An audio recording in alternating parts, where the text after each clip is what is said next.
Thanks everybody for joining our conversation about the synth backstops.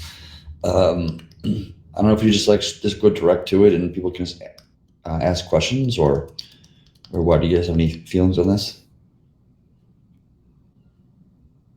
Yeah, maybe just go through the post and the options, and we can kind of field questions from there. Sure. Okay, so synths are an asset that we initially use for arbitrage, for internal arbitrage, to more efficiently and effectively manage the pool price to match the market price. And they were very useful for that. We did it quite a good job of that. We continue to do so today, which is good, nice. But we started to utilize them more and more, largely for savers. And by using them more and more, it places more risk on the protocol, and specifically the dual side LPs mostly. They're kind of the center of this in some ways. So we want to make sure that now that we've increasing the amount of liability or the amount of risk on the protocol and the LPs over the last year or two. We wanted to kind of reevaluate safety measures, reevaluate how we can control runaway risk, right? And so we should be implementing some kind of synth backstop to protect the system, that in a scenario where things wind in the wrong direction very quickly, that the protocol is able to dynamically adjust itself accordingly and reduce that risk when necessary.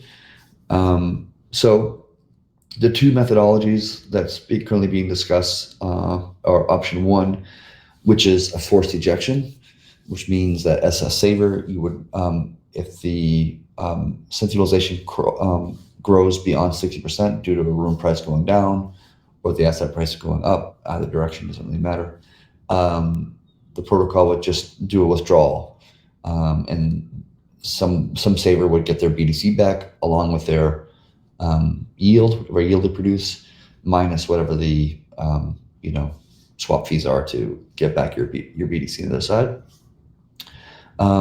It could be a streaming swap, which to reduce all that, it probably would be. Although I have to look at the code to verify that, but that's the first option. And it would probably be a last in, first out mentality. So the last person to add savers is the first one to get booted out or get force ejected out. And it's this way just to make it easy to evaluate who to be kicked out. It's pretty much the math is obviously very, very easy. But also we want to make sure we reward the longer term contributing savers in our pools. So that's the first option. The nice thing about this option is that it's probably the most user friendly, especially to savers. We probably wouldn't get very much blowback from the community or angry tweet threads or this kind of thing with this particular approach. People might be a little upset that they got ejected from savers, but all things considered, I don't think it would be too much of an issue. So that's the best thing for the protocol.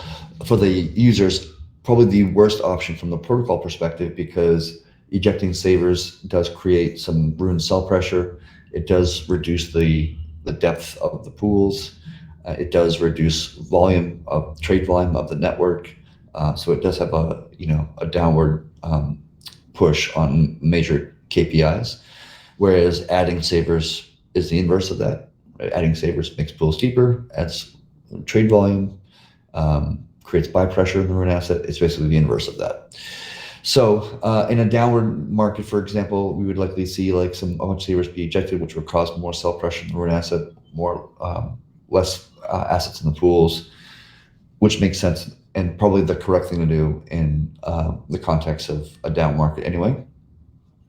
Option number two is what we call haircuts. And the haircut is that if you choose to withdraw your funds at a particular moment, you would get back a subset of your position, which could mean that you exit with less BDC or whatever than you enter with, depending upon how severe the haircut would be, and the severity of the haircut is relative to how far like overutilized, synth utilized we are. If we're just a little bit over, it's barely a haircut at all. If it's a lot over, that's obviously a much bigger haircut. And so people can choose to take that exit fee if they want to, or they can just kind of wait and stay in the pools and then wait for the market to recover, or at least the room price to recover in a different market, and then get back their full collateral plus their yield, and that kind of thing. And of course, this is the best for the protocol because we're not reducing the pool depths, we're not reducing trade volume, and we're not creating sell pressure in the rent asset. And even if people do exit, they're creating less sell pressure because they're getting the haircut. So it's the best thing for the protocol, but the users might be a little bit pissy about it and kind of complain about blah, blah, blah, and have some PR issues of people yelling on Twitter about being rugged by the protocol or something like this. So those are like the primary two options that we have to think about. People are welcome to ask questions on stage or off stage to engage in conversation debate.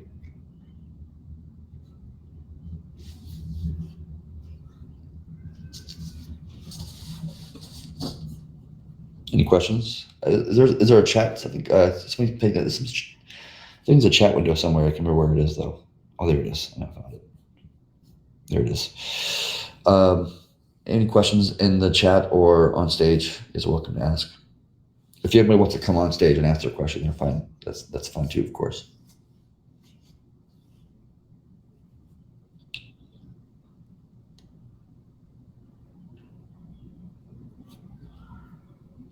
Can we use POL instead of option 2? Yes, that's a good point. So synth utilization will not grow above 60% when the POL has room to deploy, right? So imagine a hypothetical scenario where we had infinite room to deploy via the POL. Then we wouldn't need this. We wouldn't need any of this stuff theoretically, just because synth utilization would never grow to the point where we past that 60% utilization. Obviously, we don't have infinite amount of room. We have a limited quantity of it, so forth and so on. So that's not really a viable option. We can choose to, set the amount of room, which I think is right now it's set to 5 million or 10 million. I can't remember which one it is for the POL. Maybe Ursa might know off the top of his head. But I think it's set to 5 or 10. I can't remember which one it is. But anyways, if we set it to some number, let's just call it 10, for example, we would have a 10 million room to deploy, and we wouldn't start seeing forced ejections or haircuts until that 10 million is deployed into the various pools. If we had 20 million, if we had 30 million, if we had 200 million, like whatever that number is, like arbitrarily, we would just create more space or padding before these haircuts or these forced ejections start to occur. Orion says 5 million for the POL currently. So that's another kind of option, is we can kind of like do both things. But we still need to make a selection out of these two options. In my opinion, we need to have something just there. And if we want to be avoidant of that backstop, we can change it from 5 million to 10 million or whatever. We can do it as Kyle was saying, we can do an ADR to increase it to 10 million room, so forth and so on. That's another option. And you can actually do the mathematical calculations, right? So I think I actually do have a Python script that I created a while back, like 6 months ago, where you can actually look at, if you assume that the prices of Rune and Bitcoin and so forth and so on are going to decrease the same relative in the next bear market. You can look at the last bear market and see that Rune went down 6x relative to Bitcoin, went 5x relative to Ethereum, 20x relative to the dollar. So like if you do that, you can calculate how much room would be required for the POL to deploy to, handle a situation okay or whatever without needing any ejections or needing any haircuts or anything like this. So that you can do that math. And I don't know what it is off the top of my head. I haven't looked at it in a long time. I think last time I looked, it was like, I think 7 million or something like this. Today, I would assume it would be more just because the pools are deeper today. They've like, twice the depth, and the centralization has probably grown with that. And that's why like stable savers, it kind of adds a lot more risk because it's 20x down. So you need a lot more room than Bitcoin does, right? Because 20x versus 6x. Stable savers just increase the amount of like liability by a decent amount, which is when I started to talk about this issue, when we enabled stable savers like 7 months ago, whatever the hell the number is. So we can do an ADR to talk about this. And as Pluto just said, with the original ADR, it kind of approved up to 10 million. So I guess devs can just push 10 million if we want to, just because we already had a vote on it. But that's another option in this whole kind of calculus, is like deploying more Rune via the POL, which would support the dual side LPs.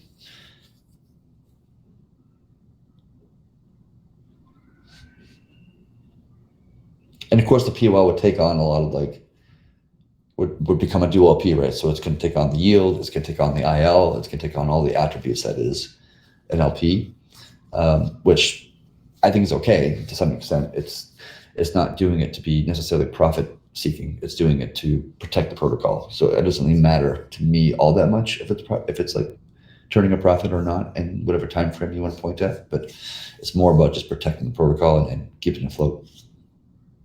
Right, but the limitation of the POL is that it's finite and there isn't an unlimited amount of it. So there needs to be a secondary backstop that prevents further decay past the point where POL can deploy. Right, we correct. We need some sort of like infinite backstop. Like it doesn't matter if Rune goes to like 1 penny per token or something like this. There is something that is there that the POL is like a padding. I think somebody else in the thread was talking about like, why don't we just charge like a 2% fee on swaps and that goes to this or whatever, which is great in some sense, and that it creates more padding. But we're looking for something that's not a padding, but like literally backstop, a wall that gets hit. That deterministically and invariably limits the risk to the protocol. Same thing with like when Terra was starting to collapse, and you had the LFG with like $6 billion worth of assets, like that's all padding. You can get to a place where you go beyond that $6 billion and you need much more than that, in which case, it's like a bouncer, but the bouncer can get overwhelmed, right? So, but what you need is an infinite bouncer, one that cannot be overwhelmed. And that's what this whole option 1 versus option 2 is about.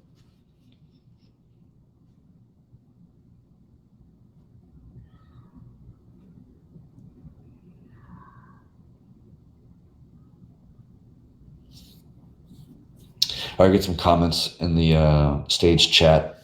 So a couple of people advocating for option 1. I haven't really voiced my own personal opinion, at least not publicly, on this matter. I'm kind of trying to not put my finger on the scale in a matter of speaking.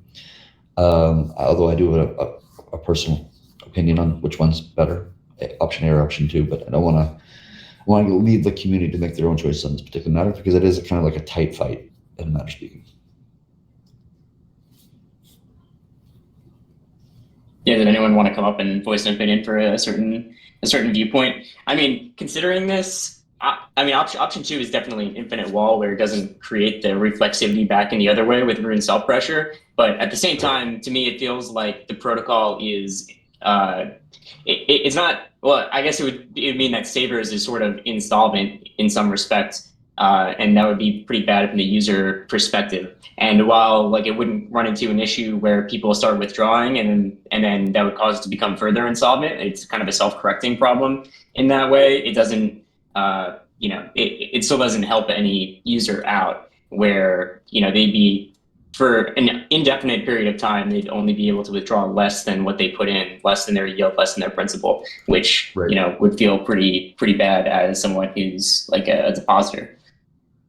Right.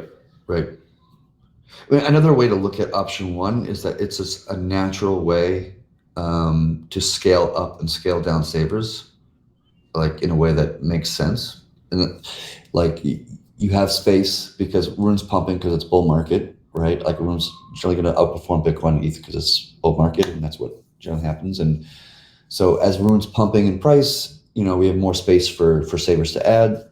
People add savers, creates more buy pressure on Rune, creates more TVL, creates more volume. All these things are good things. So, like as the Rune price is kind of pumping up, we're creating more space for savers. So savers is scaling as a feature, and creates more TVL and all these kind of like nice things.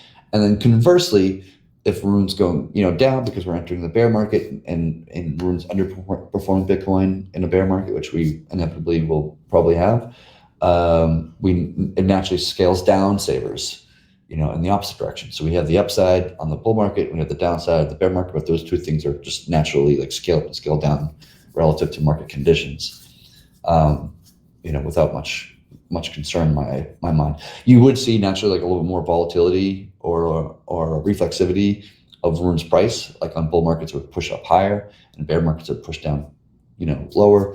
But to me, that's okay. I'm not concerned with that.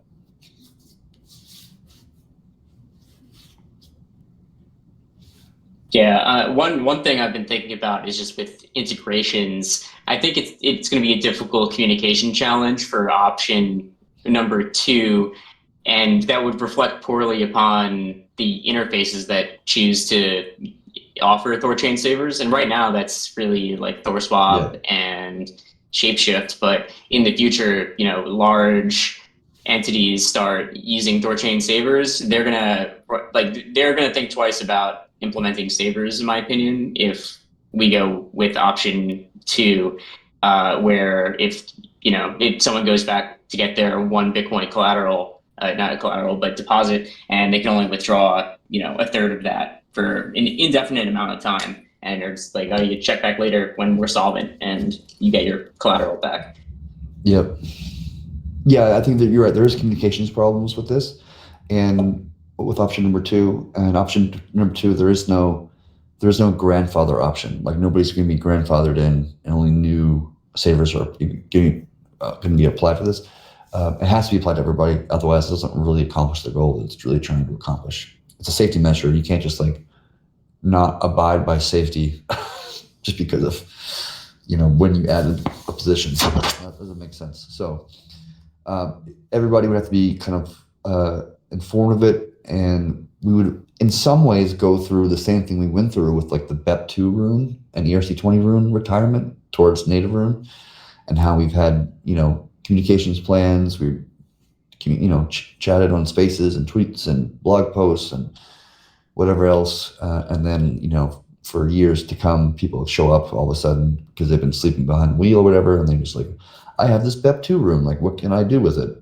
And the sad answer is there's nothing you can do with it because you didn't upgrade within a 2-year time frame or something, whatever the hell that time frame was. I think it was 2 years.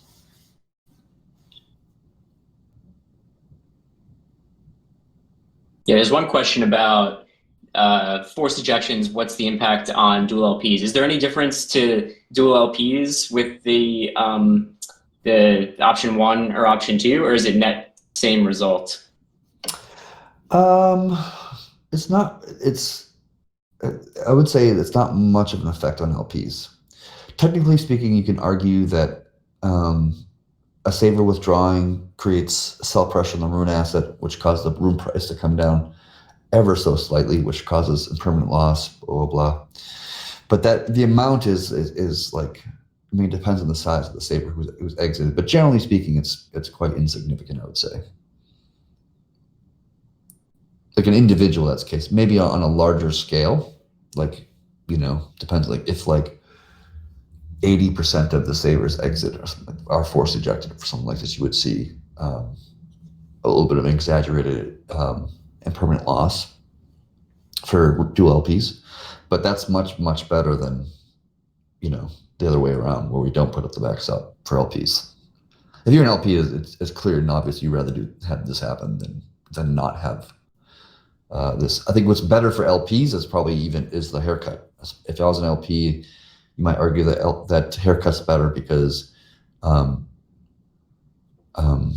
you don't get your capital does not get eroded, and there's no rune sell pressure or like less rune sell pressure. Again, so it's probably better for LPs in that way. But I don't consider it to be too significant, to be honest. And to Kenton's kind of point here that he's talking about in the chat, the act of doing option 2, like say we just decided option 2, we may see an exodus of savers. Maybe like some percentage of savers will exit because they don't like the new terms, which is rational. And so we might see a bunch of savers leave because of this, which will cause some self pressure and cause TVL to drop a little bit. And how much? I don't really know. Who knows? Savers don't generally pay that close attention anyway, so maybe they wouldn't mind so much. At least like maybe 10% wouldn't mind, if that. I'm gonna guesstimate.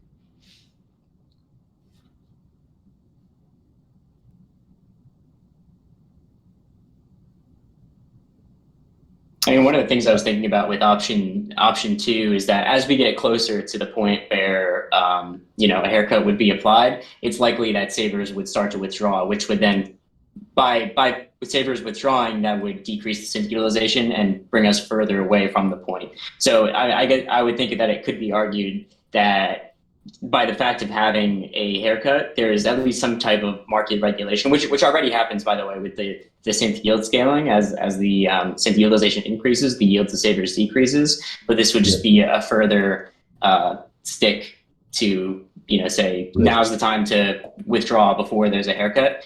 But being like just thinking about how many are probably just not paying attention, it probably wouldn't be like it wouldn't be like a full like market force of like, all right, everyone's like, oh yeah, now's the time to withdraw because people just don't pay attention that closely. But I would think that there would be by the act of there being some kind of forced haircut, that people would start withdrawing preemptively and which would then counteract the force of there being a haircut. But then that also brings us back to that. That's basically the same thing as a forced withdrawal. It's just a voluntary withdrawal at that point. So yeah, that's true. Honestly, but I don't really. I consider LPs and savers to both be kind of like sleepy users. I don't think they pay that close attention, to be honest with you, in general, with their yield percentages or whatever, or that kind of stuff. I think they're fairly sleepy. So as savers yield, creeps towards zero, I don't expect that to really cause an exodus, to be honest. Probably should, and from like on paper perspective, I mean, logically speaking, it would, but I don't think people just are sleepy and just don't pay that close attention to it.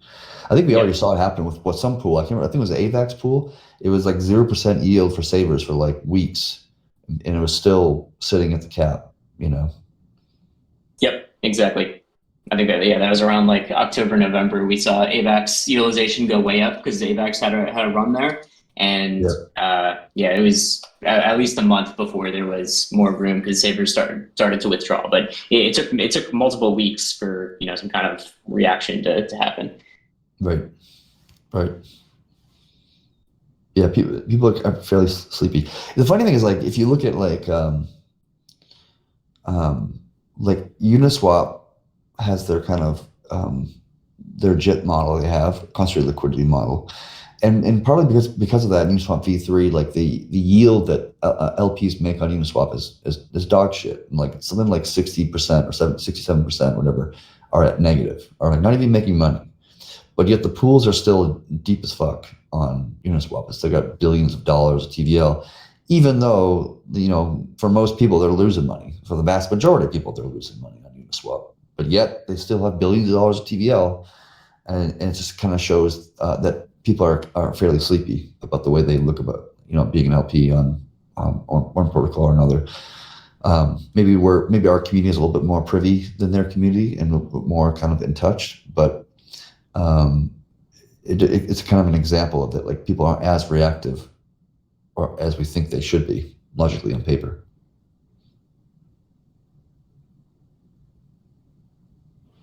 Does anyone want to come up and voice their opinion, or Aerodonis or Ursa?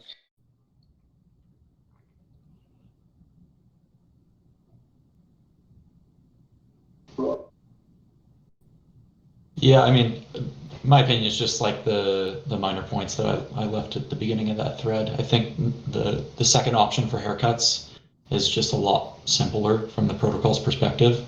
The lack of reflexivity, I think, is really important. With the ejections, whatever pool you're ejecting from, that's going to cause the synth utilization and all other pools to absorb that rune cell pressure. And it's unclear how that plays out.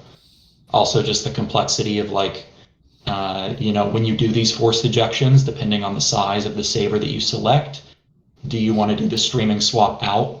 And if so, as the synth utilization is going up and you're ejecting them, if the pool depth is going down, either you're streaming that swap out and that's going to get streamed over an increasing number of blocks as these are getting ejected, or you're not doing streaming, and as the pool depth contracts, users kind of get a haircut anyway if the slip fee goes up and their saver's position was large.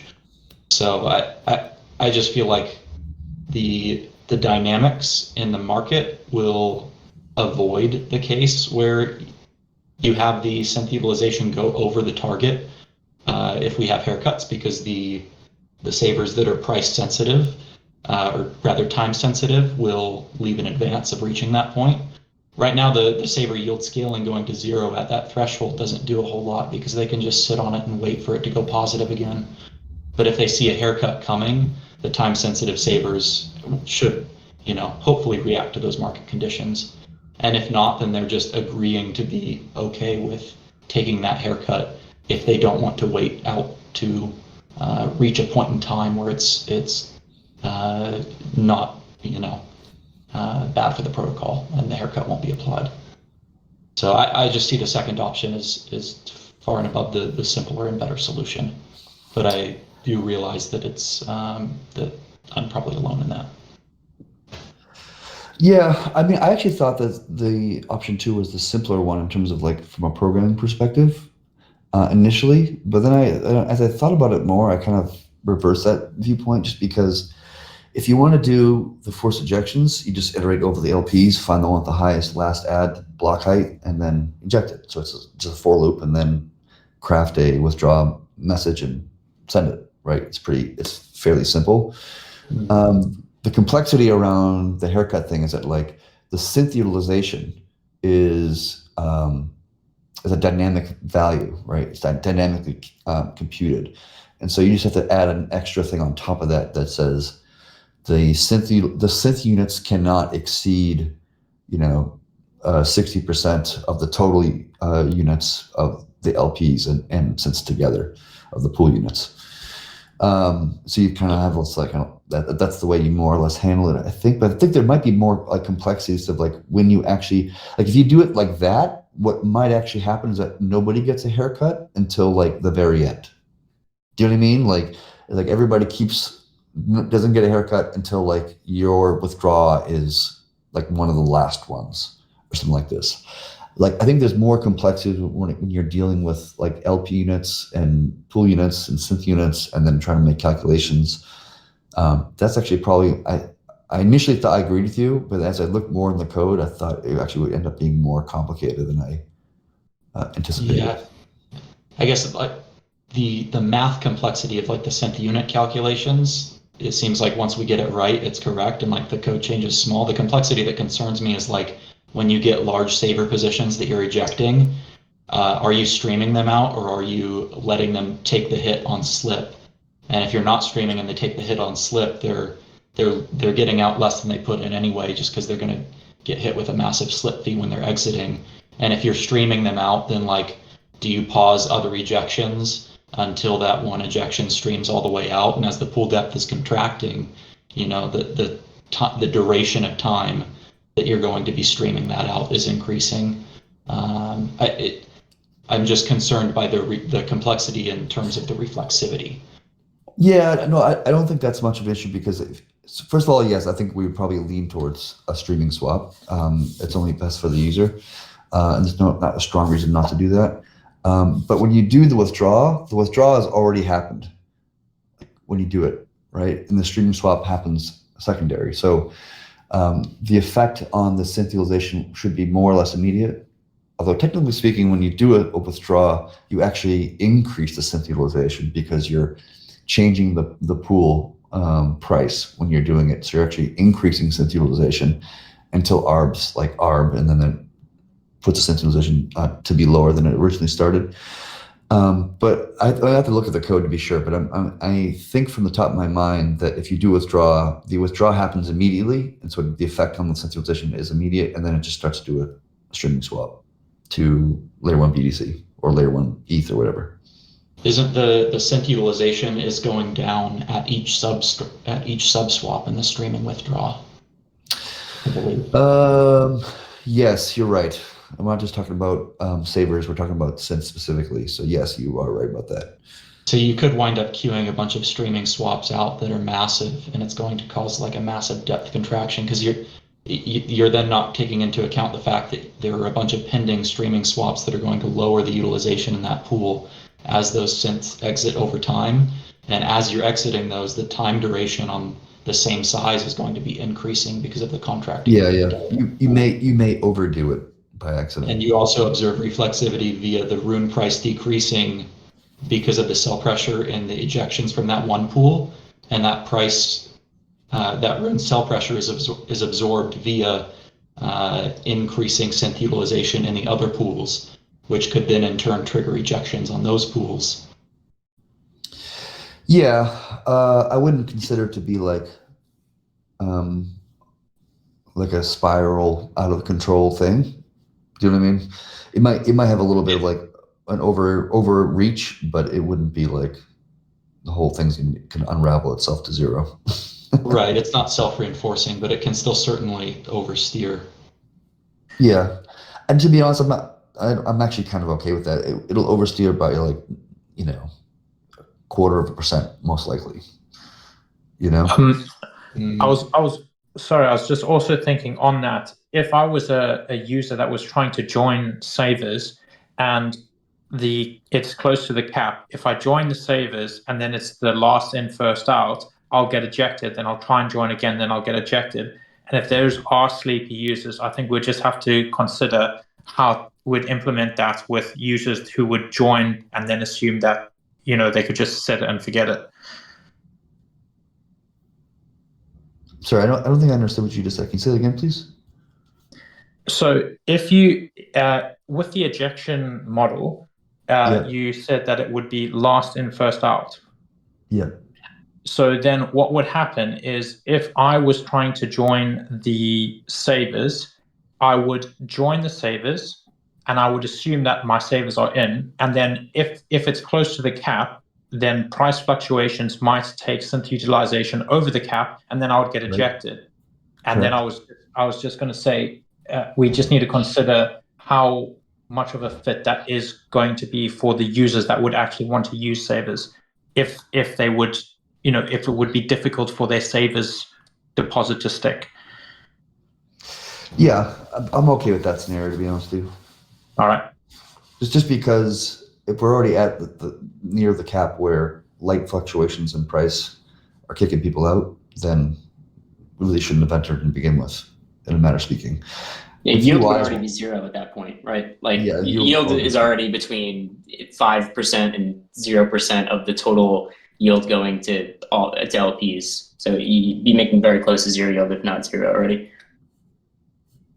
It is going to be quite a pain for the users though, because essentially like whatever the relative rune price fluctuations are to the specific saver asset, like you're going to stay that ratio below the target saver's capacity, because as that price fluctuates, it's just going to kick out all the recently added savers, and the net result for those users is they're just going to pay the swap fees on in and out and get almost immediately ejected.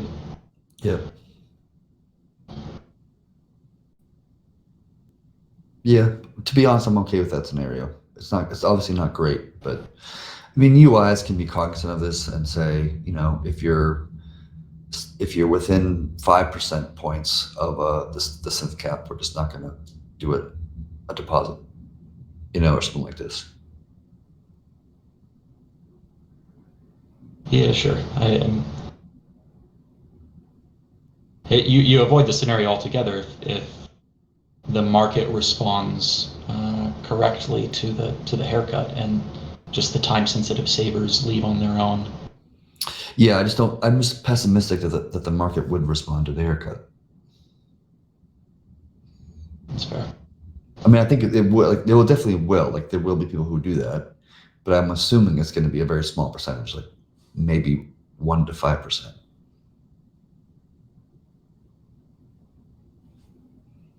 Hey guys, how's it going? Just was thinking through like how could we build the feature out in a way where it can respond to the market dynamic better.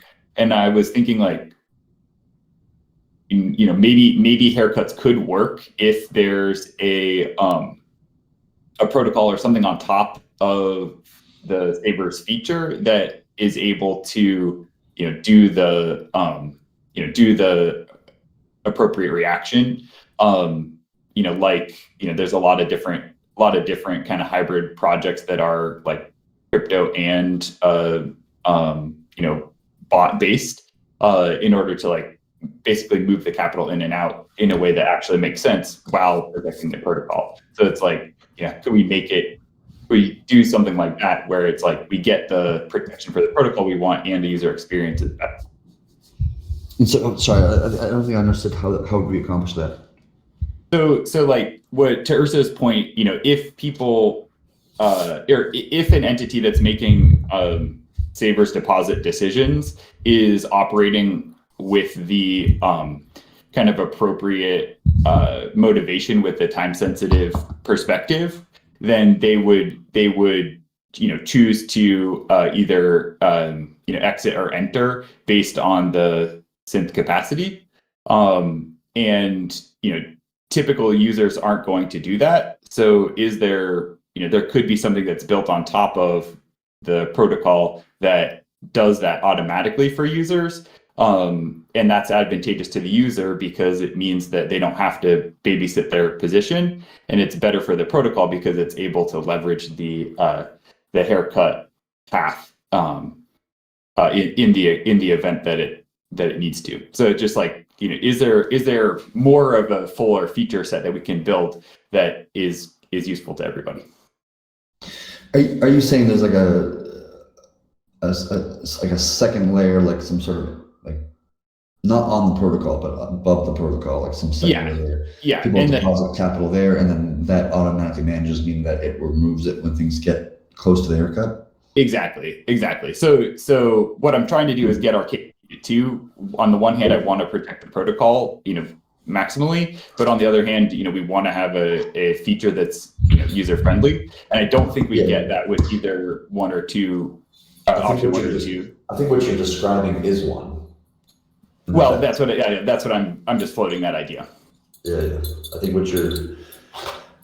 it's like we're gonna do the haircut, but the haircut will never be hit because this entity exists on top of it that's just gonna auto draw people once before the haircut hits, which is basically what option one is, just minus the haircut, because it applies to everybody, not just the people who opt into this wrapper service that's being thrown around. Yes, but it also gives the protocol the maximum defensive capacity or capability with option two. That's just my thought process there. Well, they're both maximally defensive. I don't find option one or option two to be more or less from each other defensive against the scenario we're trying to defend against. I think they both accomplish the task that they're trying to accomplish. This is my view. That's correct.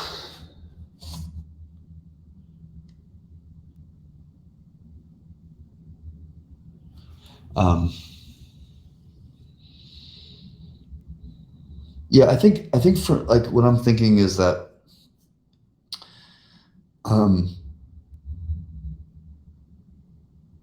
the pain from option two, the PR pain, is an unknown kind of factor, and it may cause people to like start tweeting out that like THORChain rugged me of my Savers position, right, and just create this FUD and like all this kind of stuff, and that stuff permeates a lot more than lending being successful, for example, because like bad news, people respond to bad news. It gets talked about more.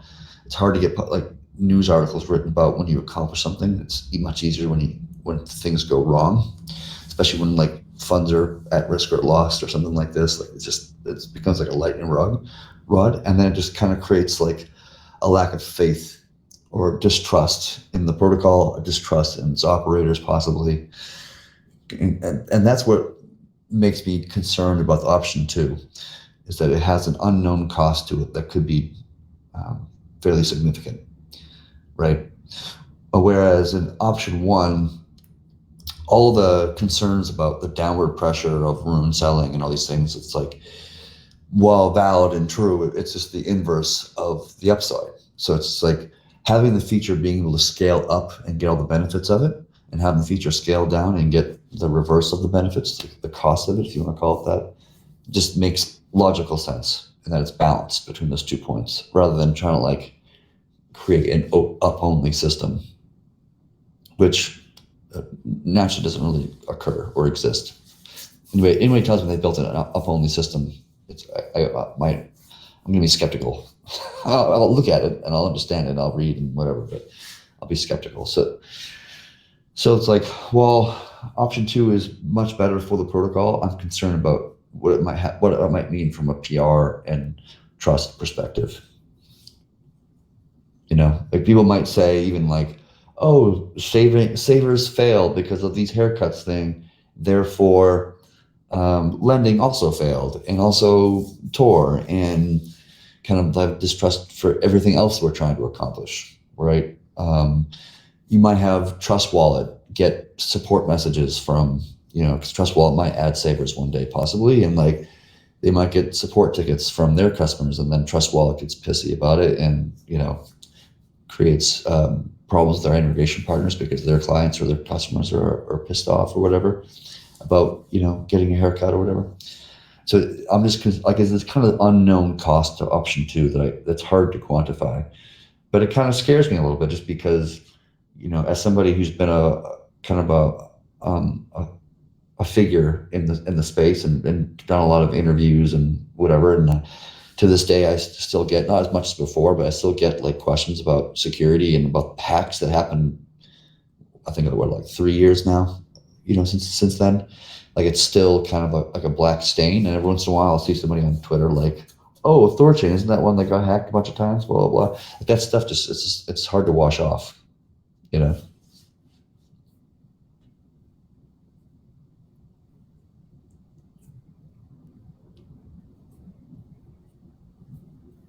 Yeah, I wonder if so. I know Oleg's here, HPain from Shapeshift.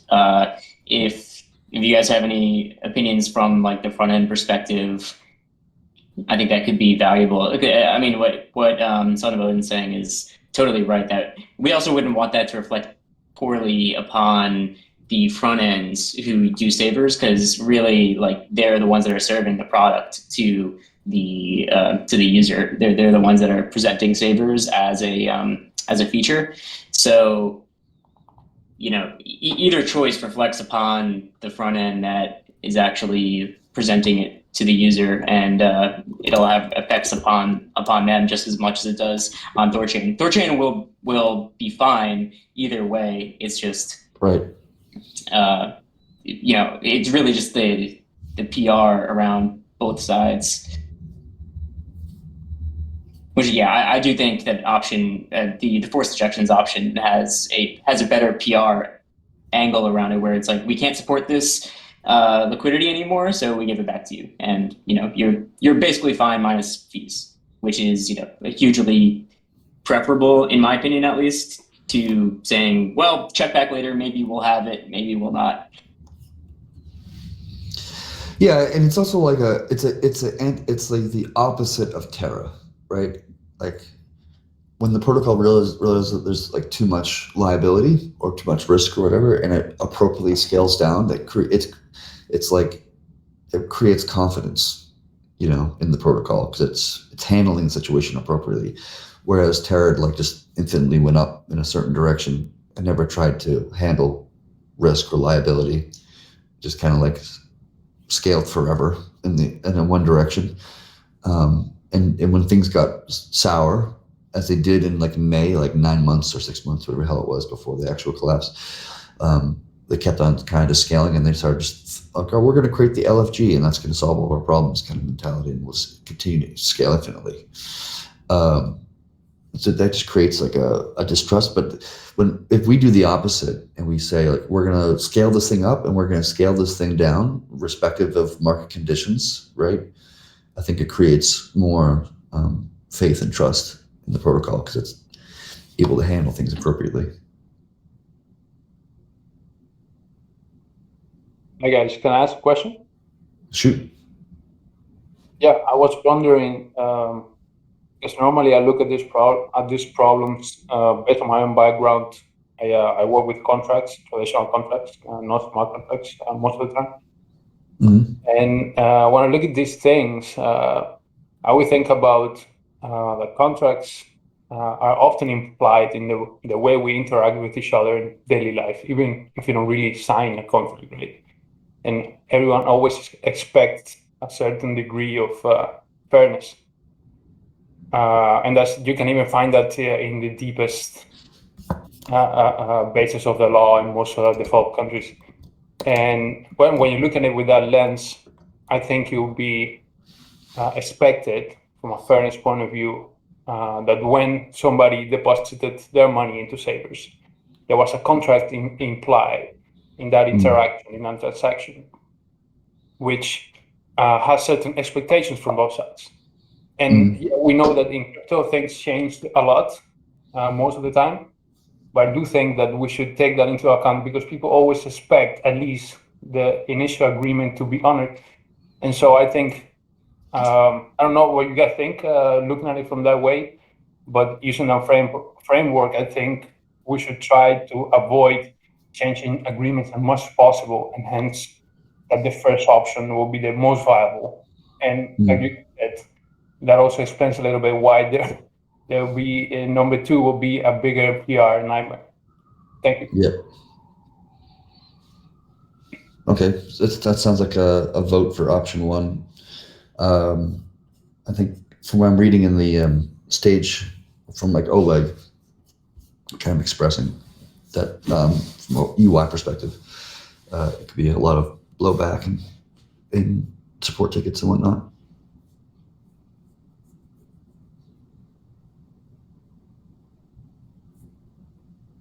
I'm just going to read this from Achilles. Apparently his mic is not working. He's muted right now, but mic isn't working. But I think no matter how much we try to explain that people opt in or taking a haircut to withdraw during a bad time, no one is going to listen, care when people are all sharing transactions where they're getting 100%, less than 100% out. Agree with Swing Pop on perspective.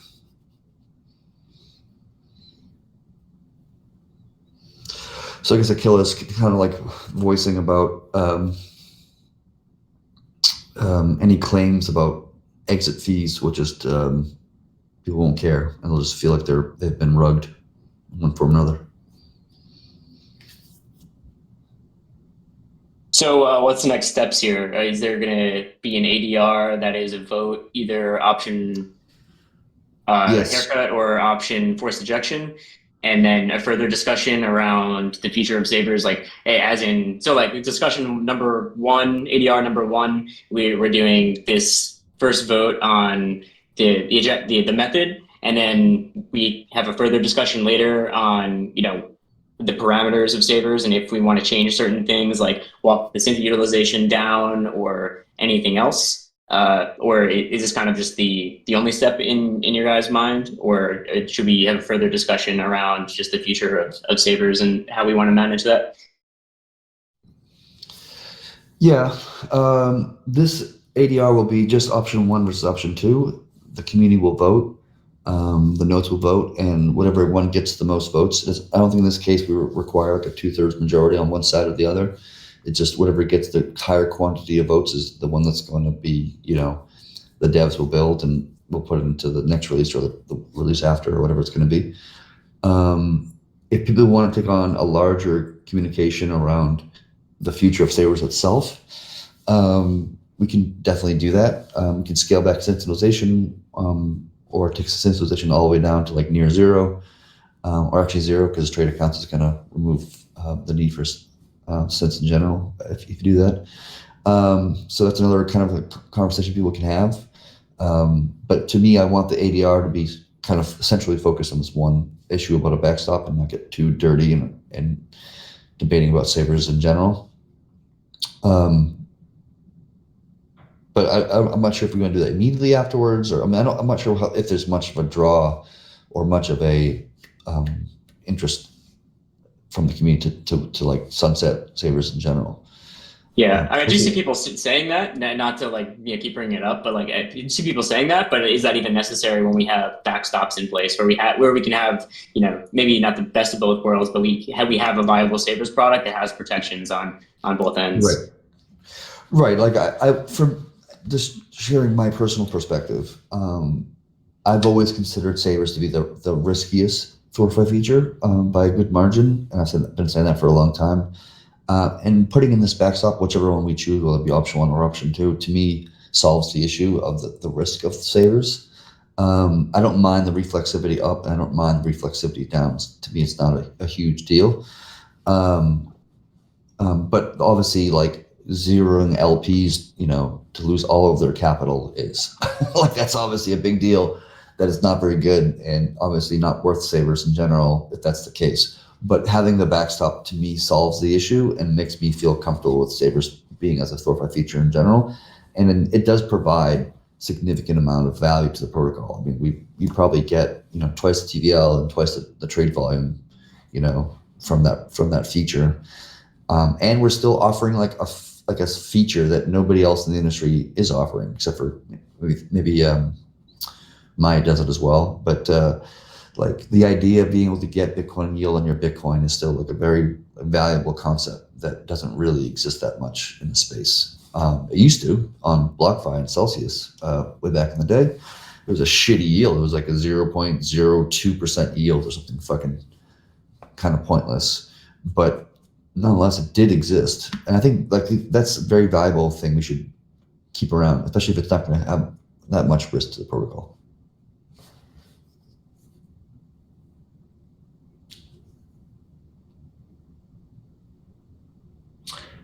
Kenton said if we sunset features savers now, devs won't have to waste time on implementing.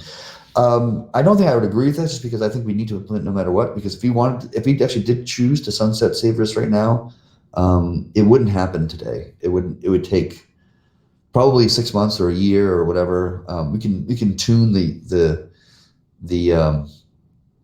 yield to what we basically would do is just tune the yield to 0, which we could probably just do right now without even a code change. I think we can do it from here alone and just turn all the savers down to 0.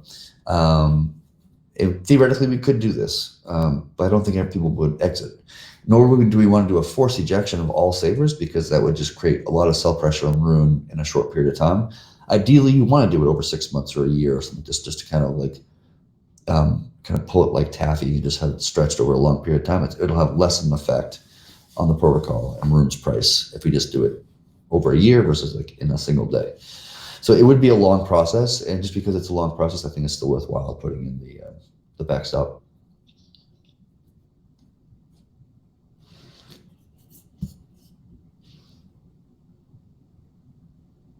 Sorry, I'm trying to catch up on the chatter here.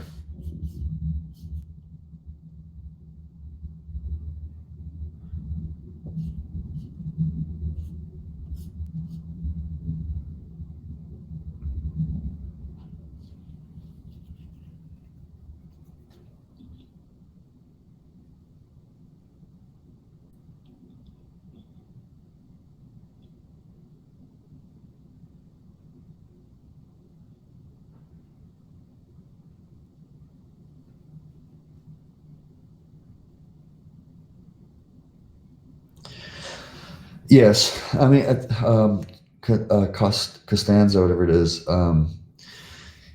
it's hard to grow dual LP, especially in our particular case, just because you always have to be exposed to Rune. And while in the early days when I was working on this protocol with Lena and other kind of like OGs, we didn't really consider this problem, to be honest with you.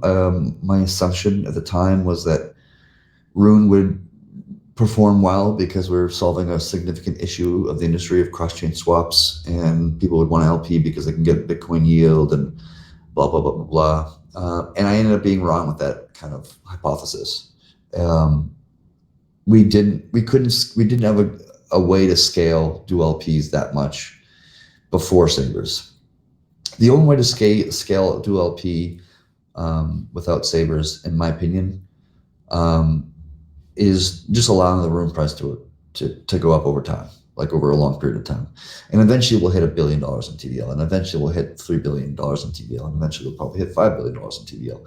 If we just wait for a long enough period of time and room appreciates enough in value, blah, blah, blah. I think that would probably happen over a long period of time, but obviously we want more TVL now, just because it always creates more volume, right? And if we were to like 10x our volume, our TVL right now, we would probably, become close to or maybe even surpass Uniswap in trade volume. So there's a lot of value to adding TVL. And volume, and also better price execution, faster streaming swaps that can execute in less blocks. There's lots of value to increase the TVL. So I don't see a strong reason to get rid of it if we are able to curve its risks in a matter of speaking.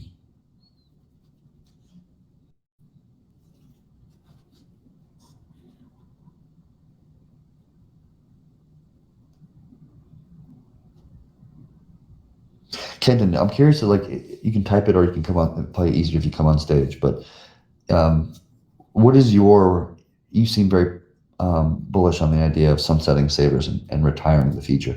I'd be curious to understand what is your motivation behind that? Like, why do you want to sunset it?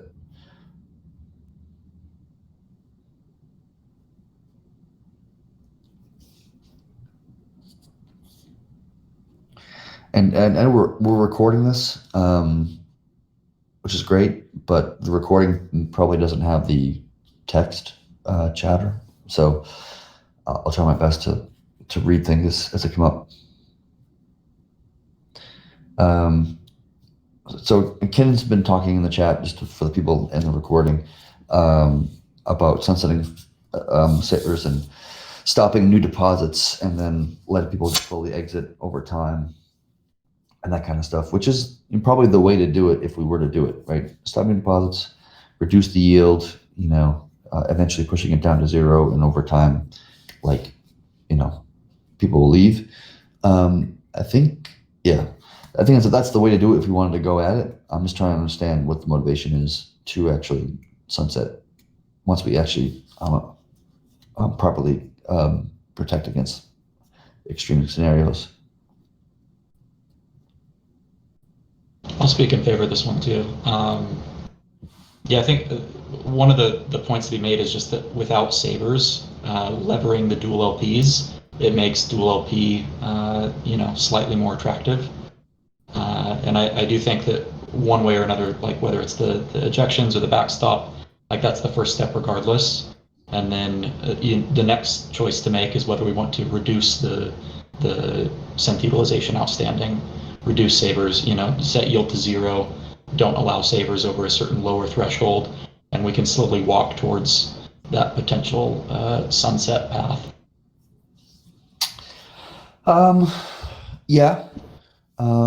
That could be true. I am not sure that's true, just because people are reactive to like APRs and stuff, right? And so having the leverage thing causes a lot of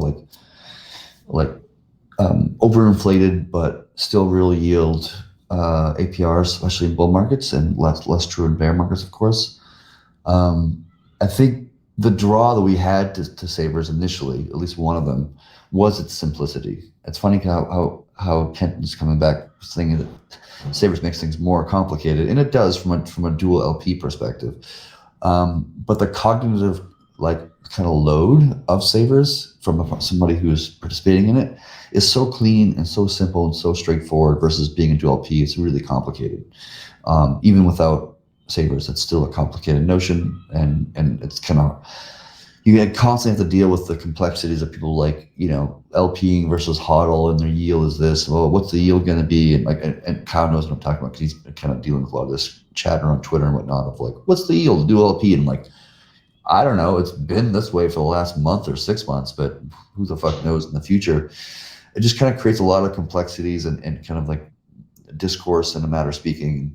That's why Lena has spoken a few times. I'm not sure publicly or not. I think publicly, but I'm not sure, about just kind of firing an alternate methodology of achieving dual LPs without humans being involved, having the protocol itself be the dual LP in a matter of speaking, and just having users be predominantly on the saver side, and then remove the kind of complaining that we see on Discord and Twitter about yields and dual LPs and permanent loss and blah, blah, blah, and all these things. Yeah, I can see It's that. hard. It's hard to attract dual LPs. Like, even if you get rid of savers, it's still hard to attract it. It's one of the more difficult things to scale, I would say, in the protocol. I was just floating an idea, and I'll say here just for the alpha, for the fun of it. But this is not like a real thing that's going to be happening tomorrow or anything. It's just floating a kind of a crazy notion. I was talking to Orion about it yesterday, and I was talking to Lena about it as well. Just the idea that like we create like an auto bond module, right? Which we've talked about with Monks of Devs a little bit on and off. I know Ursa's a big fan of the concept, and it's basically the idea that like if you want to become, you can stake your rune into the auto bond module, which is just instead of being whitelisted by like a bond provider or whatever, you get auto bonded, which means a bunch of rune people just kind of like throw their rune to this auto bond module and they start earning rune on their rune yield, which is something the audience and the community's been dying for a long period of time. And then the protocol just deploys rune to be 2/3, 1/3 of the security. So security is increasing because more people are putting their rune in, from 80 million to 100 million to 120 million or whatever the hell the number is. And the protocol just deploys more rune from the reserve into the POL to kind of like scale that side of the house in a matter of speaking, right? And then over time, LPs may leave because they want, either Bitcoin yield, which is savers, or they want rune yield which is this auto bond thing. So LPs may leave over time, which means that they enter on one side, the POL replaces them on the other side. And then you have like the protocol itself is basically, the POL itself is like 90% of the pools or something like this. And it's very like stable liquidity. It's not like, doesn't have much flight risk, because it's the protocol rather than mercenary capital. And then we kind of like solve the dual LP problem through a different methodology. Now, the yield goes down from a block rewards perspective because most of the rune in the reserve is now, in the pools. But that's actually kind of okay because we've really done a great job on the protocol of having the swap fees being a significant portion of the yield of the system. So we've gotten there a lot faster than I would have guessed a few years ago, to be honest with you. Like we're like less, 50% or whatever the hell the number is. I don't know off the top of my head, but like a lot of the yield of the network is just coming from the utilization. And we can get the pools to be a lot deeper, this methodology. So we'll probably even, if we can double the pools by this methodology, we can also probably double the volume of swap volume and double the swap fees and this kind of thing as well. So it may actually work out. It's still just a general, just an interesting concept that I'm kind of thinking about or exploring as a methodology of a long-term solution to dual LPs and kind of giving up on the whole human aspect of dual LPs and just allowing the protocol itself to be it. Yeah, I agree with those approaches too. I think for me, the complexity and confusion that like Kenton was speaking to is just like having both in the system where they're kind of in equal parts in the system because where the risk gets moved becomes really unclear due to like dual LPs being a sufficient portion of the pools, but the synths having, basically equivalent claim on the L1 assets. So it makes risk modeling for the dual LPs really complex. Yep. Yeah, I kind of agree with that mentality as well. And if we end up doing this POL kind of like thing of like POL being kind of all in, it doesn't really matter if the POL would be profitable or not. So maybe the yield of the system, none of it would go to the POL just because it doesn't give a shit about making a profit. It's just there to provide liquidity and just kind of sit there and do nothing. And then the yield would just be focused, outside of the POL to the other human dual LPs and nodes in the Autobond, because you usually see a lot of room get put into the Autobond at that point, right?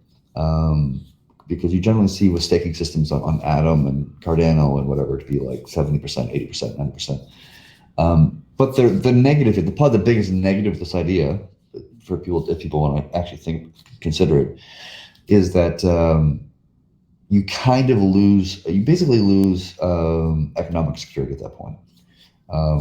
it then becomes economically profitable or possible to cyber attack the network and be profitable. So you would have to kind of loosen the idealism of economic security and interest of more security, more TVL, more volume, and these other metrics. And that's the trade-off. I don't know if people feel positively about that or negatively about that, but that's the trade-off if you were to do it.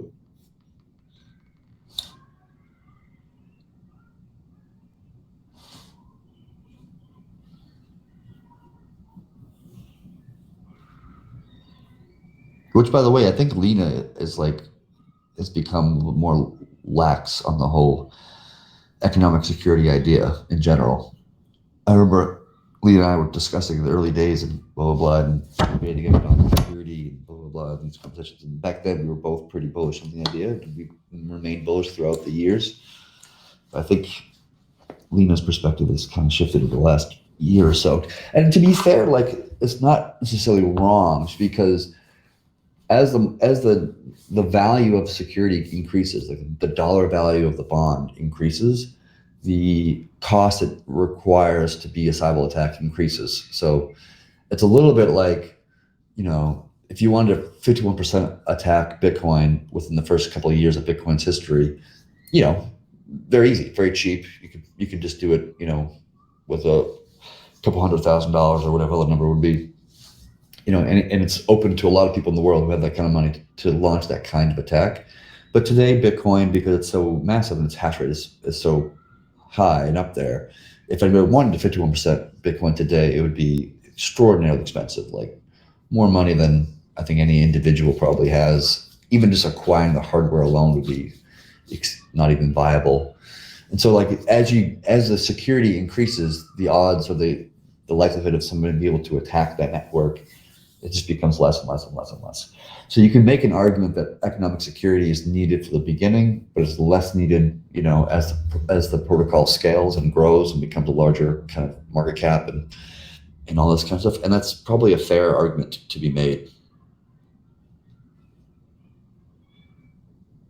Also, to cyber attack the network, you need more room than there is available in the pools at the moment by at least 2 times the Right. amount of room in the pools in order to actually cyber attack the network.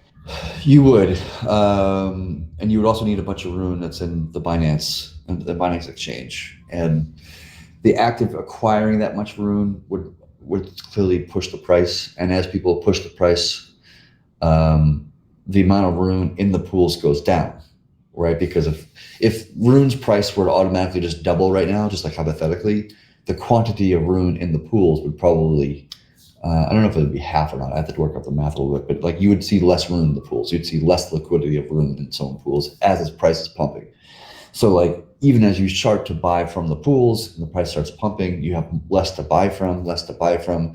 Maybe you have big whales start dumping because they're just going to take profits because rune has doubled in price or 3x in price or 10x in price or whatever the hell the scenario might be.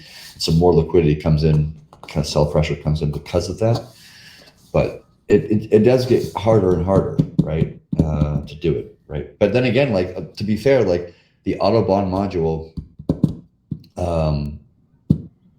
does not really contribute to security. Actually, in reality, it does not. In reality, what contributes to security is people who run and operate the nodes. That's the only way to contribute to security. And what we do with bond providing is kind of not really, thing, but it creates more rune in the nose, which is a positive thing, but creates a little bit of an open door, opens the door a little bit to a profitable economic attack scenario. And doing an Autobahn thing is just kind of fully opening the door, where we're at that point, we're just don't really care so much anymore about this topic, and we that kind of thing, you know what I mean? So we're counting all this security as part of security, but from a logic perspective, it's not really contributing security. Instead, we're just using it as a mechanism to kind of grow the pools using the rune in the reserve, which again is really valuable, right? Growing the pools is good. Higher TVL is good. High price execution is lower price execution is or better price execution is better.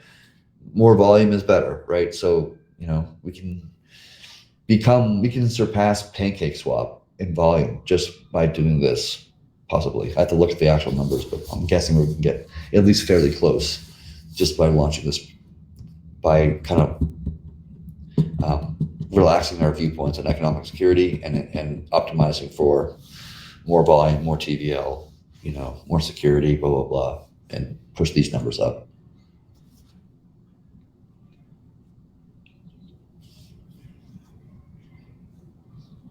Any final thoughts? Any final thoughts?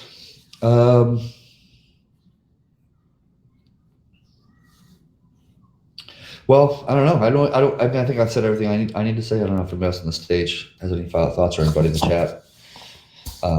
But we'll probably put the ADR out either tomorrow or maybe Monday, depending upon some things. And nodes will just start voting for option A or option 1 or option 2. And we'll see after 1 week, I guess. We'll give them 1 week to make the votes. And whichever one has the higher quantity of votes will probably be the winner.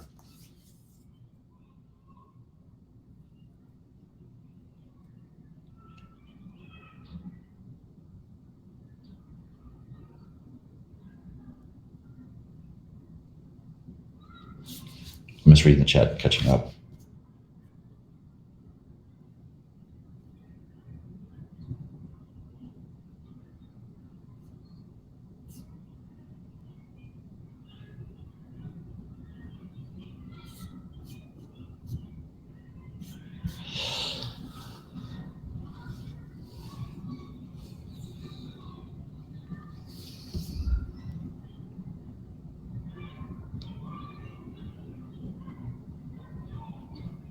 All right, I think that's it. Anybody else? Cal? Ursa? I think we're good. I'll upload the recording to the RSS feed. All right. Thanks Thank all. everybody joining. See you all. Talk to you all. See you all on our Twitter space. Are we doing Twitter space today, I think, Kyle? At 4:30, right? Yeah, if you still want to do it, I'm down. Yeah, I'm still down to do it. 4:30. I'll see everybody on Twitter 4:30. We'll do a Twitter space. We probably won't talk about this issue that much just because this is like kind of an internal conversation, which is why we're doing it here in an internal Discord. When I'm trying to make decisions about the protocol, it's probably best to do it internally rather than having public conversations on Twitter. But we might mention it or whatever, but we're probably not going to go much detail. Right, Kyle? Sounds good. All right, see ya. Yep. All right. Later, everybody.